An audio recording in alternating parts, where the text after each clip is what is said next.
은혜로운 찬양에 감사를 드립니다. 말씀의 제목을 다 함께 따라해 주시길 바랍니다. 한계 상황과 하나님의 암호. 한계 상황과 하나님의 암호. 저는 어렸을 때에 쓸데없는 일을 재밌어 하곤 했습니다.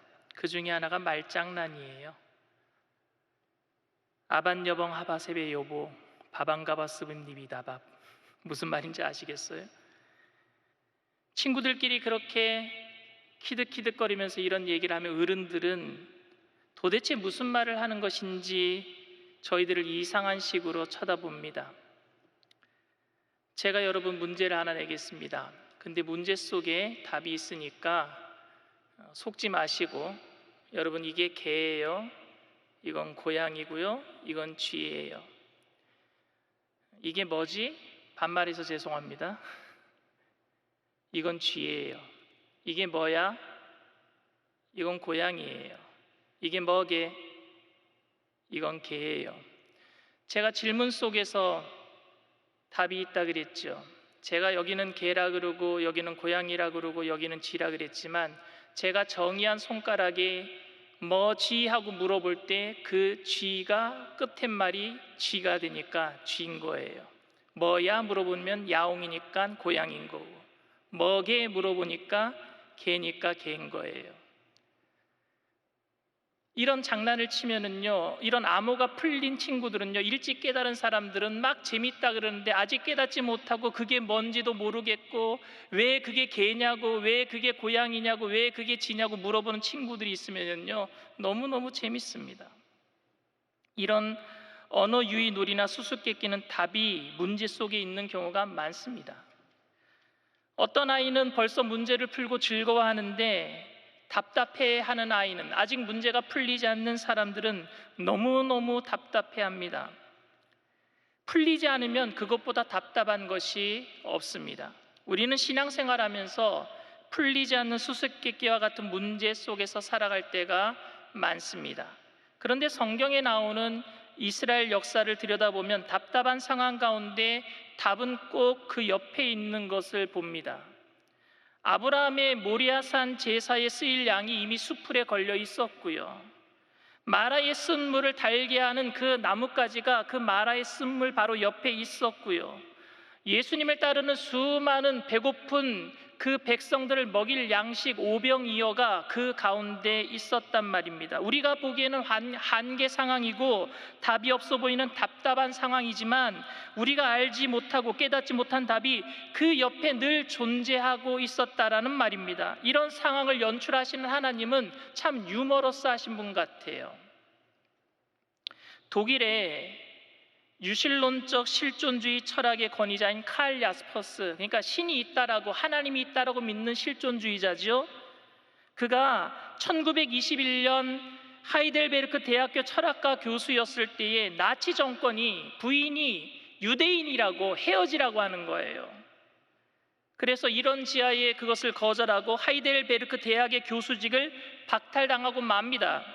그런데 자기의 친구 하이데거는 오히려 나치에 적극적으로 협력하면서 프라이부르크 대학의 총장까지 출세하는 것을 바라보면서 자신과 하이데거의 경우에서처럼 학자의 절개 혹은 지식의 변절이라고 쉽게 속단할 수 없는 인간의 한계 상황이 있음을 절감하고, 이때 자기 존재를 새롭게 발견하는 것, 그래서 내가 더 발전할 것인가 아니면 그 한계 상황 속에서 절망할 것인가, 이건 자기의 선택이라 이런 이야기를 합니다. 어쩔 수 없이 다가오는 한계 상황 속에서 무너질 것인가 아니면은 그 안에서 하나님께서 나에게 주신 암호를 발견하고 새롭게 나를 발전시켜 나갈 것인가. 그래서 한계 상황 속에서 자신의 실제적 존재에 대해서 깊이 생각했던 야스퍼스가 말한 철학 체계 중에서 가장 중요한 큰 핵심이 암호와 한계 상황입니다. 누구나 다 인생을 살면서 한계 상황을 만나게 되는데, 그 한계 상황 속에서 자신을 깊이 생각함으로 하나님의 암호를 풀어낼 수 있다라는 말입니다. 이 세상은 여러분 하나님의 암호로 가득 차 있습니다. 우리가 깨닫지 못하는 암호로 가득 차 있어요. 로마서 1장 19절 20절에 이렇게 얘기합니다. 이는 하나님을 알만한 것이 그들 속에 보임이라. 하나님께서 이를 그들에게 보이셨느니라. 창세로부터 그의 보이지 아니하는 것들 곧 그의 영원하신 능력과 신성이 그의 만드신 만물에 분명히 보여 알려졌나니 그러므로 그들이 핑계하지 못할지니라. 만물 속에 하나님께서 알려주신 모든 것들이 다 숨겨져 있단 말입니다. 정욕의 눈을 벗고 경이로운 눈을 회복하면 바람에 많은 잎들이 떨면서 노래하는 가로수 속에서도 하나님의 살아계심을 느낄 수 있습니다. 어떻게 이 세상의 많은 자동차들보다 더 많은 별들이 부딪히지 않고 궤도를 따라서 돌아가고 있는지 우주를 바라보면 하나님의 살아계심을 볼 수 있습니다. 인간의 몸에는 12만 킬로나 되는 핏줄이 지나가고 있는데 지구의 둘레를 3배나 돌고도 남는 그 길이가 왜 우주가 우리 안에 있는지 바라보면 하나님이 살아계심을 알 수 있습니다. 영국의 시인 윌리엄 브레이크의 시 순수의 전조에 이런 구절이 있습니다. 하늘의 모래에서 세상을 보고 한 송이 들꽃에서 천국을 본다. 그대의 손바닥에 무한을 쥐고 순간 속에서 영원을 보라. 어떻게 여러분 하늘의 모래에서 우주를 보고 한 송이 꽃에서 천국을 볼 수 있을까요? 어떻게 손바닥 안에 무한이 있고 순간 속에 영원이 있을 수 있겠습니까? 그것은 하나님의 숨결, 하나님의 암호가 이 세상의 모든 만물에 스며져 있기 때문입니다. 그런데 이런 하나님의 암호가 가득 찬 세상 속에는 어쩔 수 없는 한계 상황이 우리에게 다가오고 있단 말입니다. 우리에게 다가오는 한계 상황이 무엇입니까? 대표적인 것이 죽음, 고통, 갈등, 죄책감 등입니다. 이러한 한계 상황 속에 직면할 때 사람들은 자신의 존재 기반을 잃어버리고 방황할 수가 있어요. 그러나 반대로 한계 상황 속에서 하나님의 암호를 풀어 믿음의 사람으로 도약하는 계기로도 삼을 수도 있습니다. 나라는 현재의 존재는 여러분 이 세상의 3차원 안에 그 조건에 갇혀져 있어요. 공간에 갇혀져 있어요. 상황에 매여 있습니다. 그러나 한계 상황을 통해서 이 세상에 매여 있는 나를 풀어낼 수 있단 말입니다. 박차고 나갈 수가 있어요.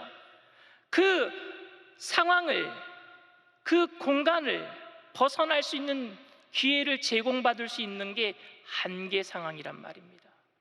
죽음의 공포, 죽느냐 사느냐의 생존 경쟁, 배고픔, 질병, 사랑하는 사람과 헤어져야 하는 고통, 지옥과 같은 전쟁, 자신이 선택하지 않았지만 피할 수 없고 어쩔 수 없이 그 속에 살아갈 수밖에 없는 이러한 삶의 조건들은 한 존재를 현재의 현실 상황 속에서 벗어나 더 깊이 들어가 자신의 자아를 깊이 성찰하게 만듭니다.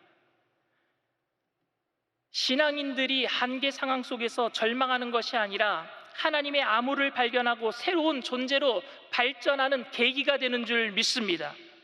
저는 인간이 죽음이라는 한계 상황 앞에서 많은 분들이 자신을 새롭게 발견하는 모습을 저는 봐왔어요. 평상시에는 별로 그렇게 진지하지 않던 사람이 그 죽음이라는 공포 앞에서, 가족이 죽는 그 죽음 앞에서, 자신이 사랑하는 그 사람의 죽음 앞에서 존재적으로 자기를 너무나도 진실하게 들여다보더라고요. 여러분, 웰빙은 웰다잉 속에서 나오는 거예요. 잘 사는 것은요, 잘 죽는 것을 생각할 때 나올 수 있는 겁니다. 카르페 디엠, 현실을 즐겨라라는 말은요, 메멘토 모리, 죽음을 기억하라는 말에서 나올 수 있어요. 즉 한계 상황 속에서 하나님의 뜻을 발견할 수 있습니다. 한계 상황이 아닌 일상생활 속에서는 주로 발휘되는 것은 여러분 잔머리입니다. 잔깨가 일상생활 속에서는 잔머리가 잘 돌아가요. 그러나 한계 상황 속에서는 이 잔머리로 깨로는 그 한계 상황을 돌파해낼 수 없단 말입니다. 그래서 그때는요, 자기 잔머리, 잔깨를 다 불태워버리고 진짜를 만나게 되는 거예요. 내 안에 있는 진짜를 만나게 되는 거예요.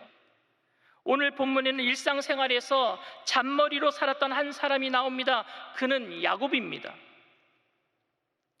그는 장자의 축복을 탈취하기 위해 사냥에서 돌아온 배고픈 형에게 형의 약점, 에서의 약점을 이용하여 팥죽 한 그릇에 장저권을 샀다고 여기고, 세상에 여러분, 형 동생을 바꾸는 것이 어떻게 팥죽 한 그릇으로 바꿀 수 있단 말입니까? 그런데 그렇게 여기고 어머니 리브가와 합작하여서 눈이 조금 멀은 아버지 이삭을 속여서 에서로 가장하여 장자의 축복을 받은 사기꾼입니다. 잔머리의 귀재예요.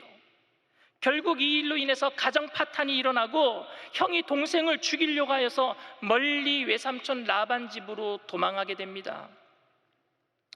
그는 홀로 먼 길을 떠나면서 피곤한 몸을 이끌고 한 곳에 잠을 청하게 되었습니다. 그런데 바로 그곳에서 꿈을 꾸었고 하늘에서 사닥다리가 내려와서 천사가 오르락 내리락하고 하나님을 만나게 됩니다. 그래서 그곳을 베델이라고 이름을 짓습니다. 죄를 지어 도망하는 신세인, 한계 상황에 부딪힌 야곱에게 하나님께서는 내 죄를 네가 알렸다라고 불호령을 하신 것이 아니라 이렇게 따뜻하게 만나 주십니다.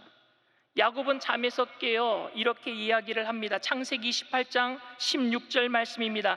야곱이 잠이 깨어 이르되 야훼께서 과연 여기 계시거늘 내가 알지 못하였도다. 하나님께서는 도망자의 자리, 거친 들판의 자리에도 그와 여전히 함께해 주셨습니다. 하나님께서는 우리 사람들의 영광과 한의의 자리뿐만이 아니라 실패의 자리, 눈물의 자리에도 함께 하시는 줄 믿습니다.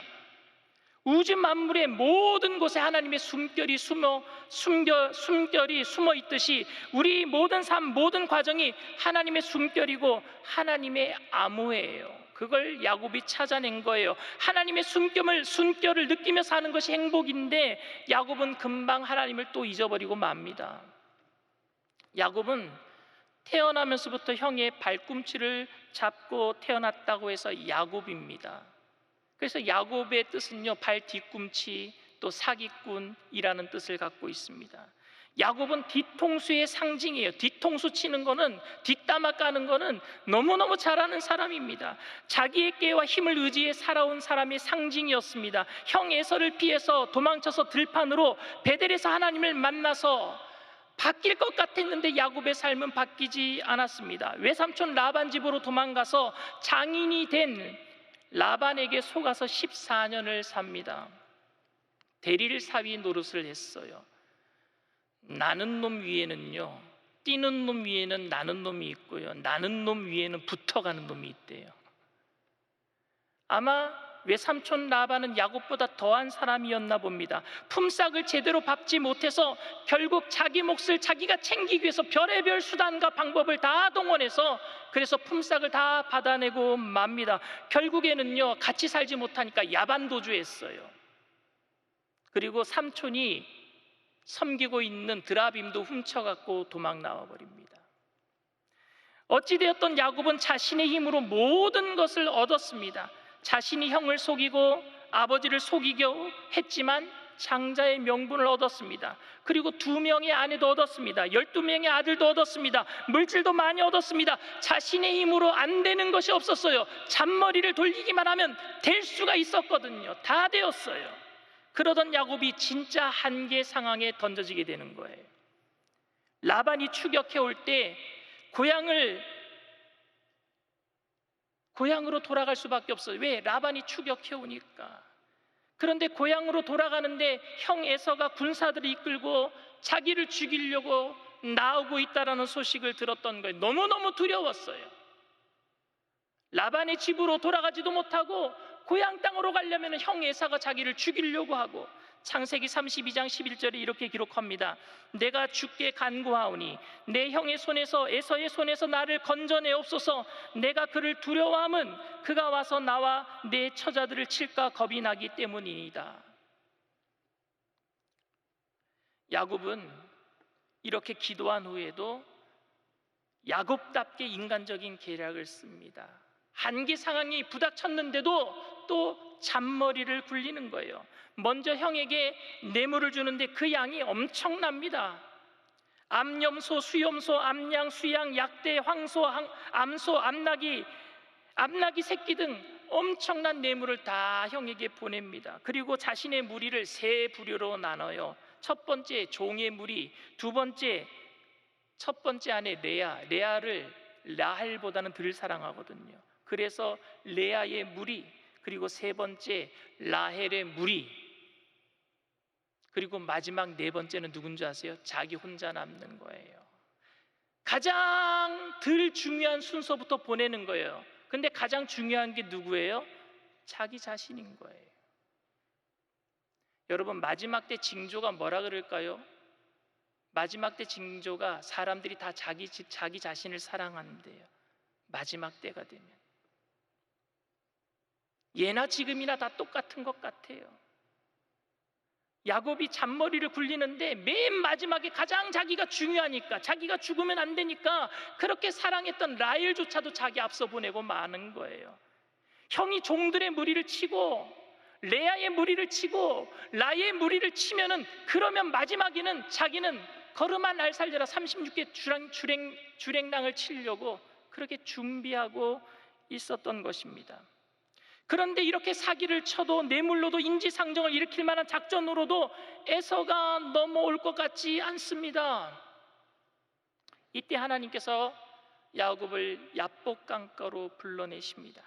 그리고 씨름을 걸어오시는 것입니다. 야곱에게는 절박한 시간이에요. 절대적인 시간입니다. 한계 상황, 클라이막스가 다가온 것입니다. 이 씨름에서 야곱은요, 허벅지 관절이 위골되고 맙니다. 절체절명의 위기를 맞이합니다. 앞에는 에서라고 하는 큰 벽이 있고요, 그리고 자신은 허벅지가 부러져서 다리를 절고 도망갈 수가 없는 상황이 되어서 이제 낭떠러지에 몰린 셈이 되고 말았습니다. 절박한 한계 상황 가운데 야곱은 하나님의 사자를 붙잡고 내게 축복하지 아니하면 가게 하지 아니하겠나이다 라고 필사적으로 매달립니다. 이게 무슨 의미일까요? 내가 잔머리로 이룩한 축복이 진짜 축복이 아니군요. 그러니 진짜 축복을 주세요라고 매달리는 거예요. 드디어 자기 자신 속에서, 한계 상황 속에서 진정한 축복이 무엇인지를 바라보고 있는 거예요.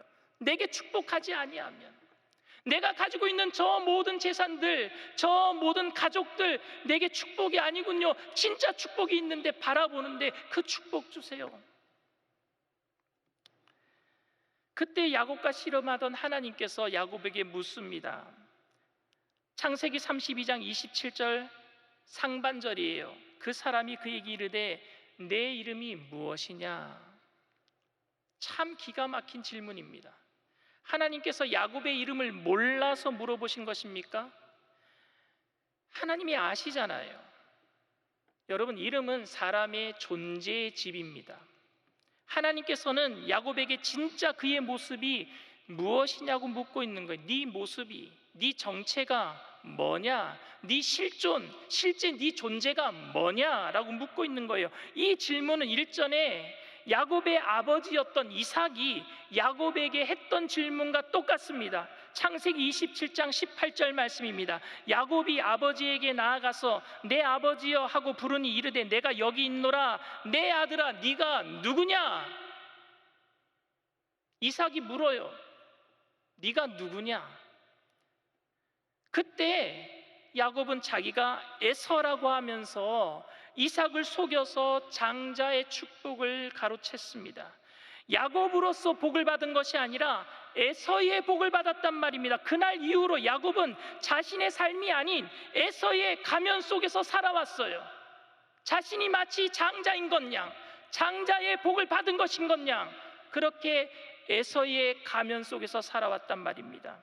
하나님께서는 지금 야곱에게 너는 지금 야곱이냐 에서냐라고 묻고 있는 거예요. 한계 상황을 통해서 아직도 에서의 장자의 축복이 네 삶의 전부냐? 라고 묻고 있는 거예요. 이제 그 가면을 벗으라는 거예요. 야곱이 대답합니다. 야곱이니이다. 이 고백은 저는 에서가 아니라 야곱입니다. 저는 사기꾼입니다. 저는 거짓말쟁이입니다. 라는 말입니다. 20년이 지나서야 자신에게 진실해지는 순간이에요. 나는 에서가 아니었어요. 나는 야곱이었어요. 20년 만에 자기 존재를 찾은 거예요. 한계 상황 속에서. 그랬더니 하나님께서는 야곱에게 이제 이스라엘이라고 부르겠다 말씀하십니다. 이제 자신의 꾀가 아닌 하나님의 은혜 아래 살아가는 존재가 되라라고 말씀하시는 것입니다. 하나님은 야곱의 자아를 찾아주셨고 평생을 에서에게 갇혀 살았던 삶에서 자유케 하셨습니다. 야곱은 어찌할 수 없는 한계 상황 속에서 하나님의 음성을 들으면서 에서의 가면에서 벗어나 야곱의 자기 자신 실존을 찾아낸 거예요. 한계 상황 속에서 자신의 에서가 아니라 야곱이라는 암호를 풀어낸 것입니다. 사랑하는 청년 여러분, 여러분들은 지금 한계 상황에 직면해 있습니까? 지금이 축복의 시간인 줄 믿습니다. 왜냐하면 자신의 실체를 깊이 들여다볼 수 있는 시간이고, 그로 인해서 하나님께서 나에게 원하시는 진짜 실존, 하나님이 나에게 원하시는 실체, 그것을 발견할 수 있는 시간이기 때문에 그렇습니다. 그 시간은 하나님께서 나에게 원하시는 암호를 풀어낼 수 있는 시간이에요. 여러분, 스몰이라고 하는 영어 단어 아세요? 작다라는 뜻이죠. 그런데 그 스몰 안에 all, 모든 것이라고 하는 그 단어가 들어있는 것 아세요? 이 세상의 문제가 더 커 보이고 우리는 그 문제 앞에 작아 보인다고 할지라도 우리 안에 계신 하나님은 모든 것이 되시는 줄 믿습니다. 그러니까 그 모든 것 안에서 여러분들은 할 수 있단 말입니다. 그 암호를 풀어내세요. 하나님이 우리와 함께 계시기 때문에 이 고독하고 힘든 시간을 이겨내게 될 줄 믿습니다. 한계 상황은 자신의 자아 속에 있는 하나님의 형상을 발견하고 그리고 주님의 형상으로 우리가 살아나가는 것을 의미합니다. 주님은 모든 것이 되세요. 깊고 깊은 고난 속에서 하나님의 은혜로 절박이라고 하는 한계 상황은 대박이 될 줄 믿습니다. 절박이 대박이 되는 거예요. 우리에게 한계 상황은 절망의 이유보다는 희망의 기회가 됨을 잊지 마시고 하나님 앞에 진실하게 서서 하나님께서 우리들에게 향하신 그 뜻을 발견하여 하나님의 뜻대로 살아가시는 저와 여러분들 다 되시기를 주님의 이름으로 축원을 드립니다. 말씀을 생각하시면서 잠시 묵상으로 기도해 주시기를 바랍니다. 혹시 이 자리에 인터넷상에 TV로 예배드리는 그곳에 내 힘으로 내 잔머리로 살다가 한계 상황에 부딪혀서 주님께 나오신 분들 계십니까? 그 자리에서 여러분 영원하신 하나님을 만나게 되기를 바랍니다. 우리에게 영원한 생명을 주시는 예수님을 만나게 되기를 원합니다. 혹시 교회를 다니다가 유혹에 빠져서 세상 가운데 내 힘으로 살다가 지쳐서 다시 이 자리에 나오신 분들 계십니까? 그 한계 상황 속에서 모든 것 되시는 그 절박한 상황 가운데서 우리에게 모든 것을 채워주시는 주님 앞에 나오게 되시기를 바랍니다. 길이요 진리요 생명 되시는 주님께서 여러분들을 택하신 족속 왕같은 제사장 거룩한 나라 하나님의 소유된 백성으로 삼아주시고 세상 끝날까지 우리를 버리지 아니하시고 책임져 주시고 성령으로 인도해 주실 줄 믿습니다. 여러분들 결단하신 분들 믿음으로 저의 기도를 따라해 주시기를 바랍니다. 하나님 아버지, 저는 죄인입니다. 어디에서 와서 왜 살며 어디로 가는지 알지 못하고 방황하며 살았습니다. 저의 죄를 위하여 십자가에서 죽으시고 부활하신 예수님을 제 구주로 모셔드립니다. 저는 하나님의 자녀가 되었습니다. 지금부터 영원토록 주님과 함께 살겠습니다. 예수님의 이름으로 기도드립니다. 아멘. 할렐루야. 여러분들을 진심으로 환영합니다. 이 시간 우리가 찬양하고 기도하는 시간을 갖도록 합니다.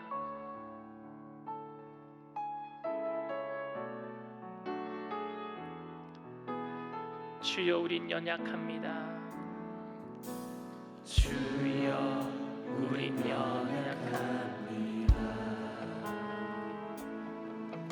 우린 오늘을 힘겨워합니다. 주 뜻 이루며 살기에 부족합니다. 우린 연약합니다. 주여, 우린 넘어집니다. 주여, 우린 넘어집니다. 오늘 하루 또 실수합니다. 주의 긍휼을 구하는 죄인이다. 우리 주만 바라봅니다. 한없는 주님의 은혜, 한없는 주님의 은혜,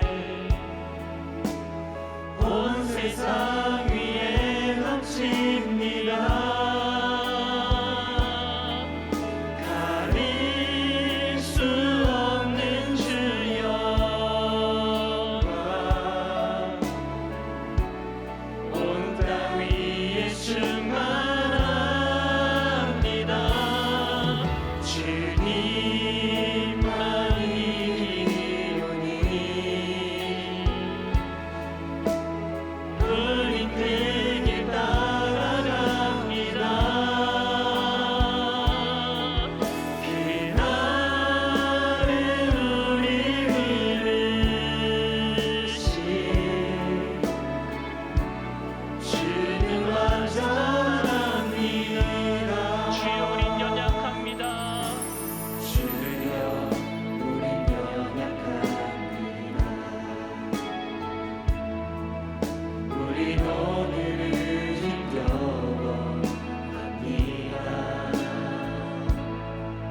주 뜻 이루며 살기에 부족합니다. 우린 연약합니다. 주여, 우린 넘어집니다. 주여, 우린 넘어집니다.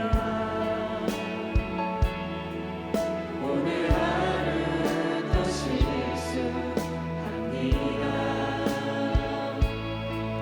주의 긍휼을 구하는 죄인입니다. 우리 주만 바라봅니다. 한없는 주님의 은혜, 온 세상 위에 넘칩니다. 가릴 수 없는 주 영광, 온 땅 위에 충만합니다.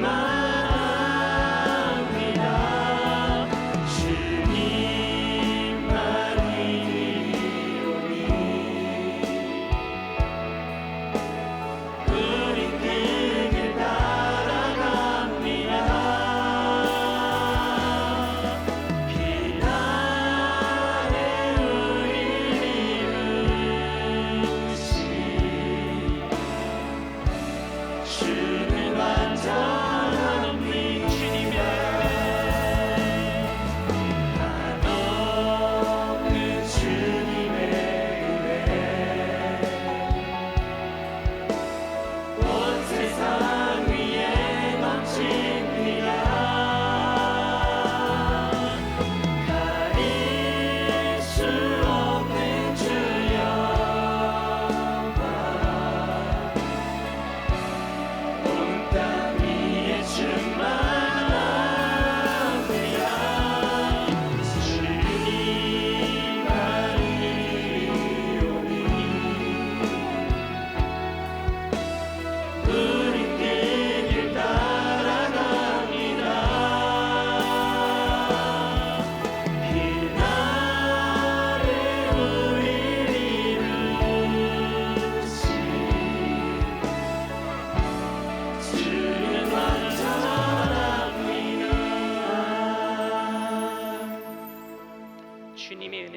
드릴 수가 없어요. 여러분들 앞에 한계 상황 속에 은혜가 더 넘쳐나게 될 줄 믿습니다. 그 은혜를 찾아내세요. 여러분들의 실체를 발견하세요. 영원히 죽을 수밖에 없었던 죄인을 살려주신 그 영원하신 하나님의 사랑을 느끼세요. 그리고 다시 한번 일어나게 되기를 바랍니다. 절박한 상황 가운데 새 힘을 주시고 일으켜 세워주실 성령의 충만을 간구할 때 세상 끝날까지 주님께서 동행해 주시고 이기게 하실 줄 믿습니다. 절박이 대박이 되게 하여 주시옵소서. 성령님, 우리 청년들에게 힘을 더하여 주시옵소서. 우리 가정에, 우리 교회에, 우리 공동체에 성령의 충만함으로 채워 주시옵소서. 우리 주님 세 번으로 동서로 간절히 기도합니다.